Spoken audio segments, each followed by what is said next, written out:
বিশ্বনবী কিয়ামতের দিন শুধু কাঁদতে থাকবে।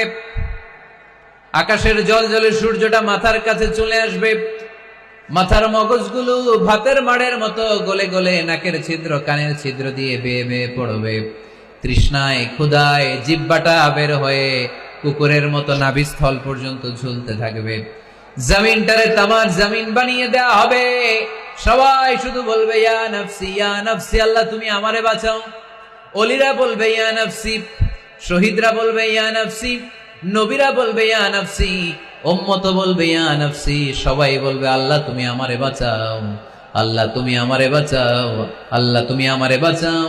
ঠিক ওই মুহূর্তে বিশ্বনবী প্যারা নবী মাকামে মাহমুদে সিজদায় পড়ে কাঁদবে। তিনি ইয়া নাফসি না বলে চিৎকার করে কেঁদে কেঁদে বলবে উম্মতি উম্মতি রবলি হাবলি উম্মতি, ও রব আমার উম্মতকে তুমি বাঁচাও।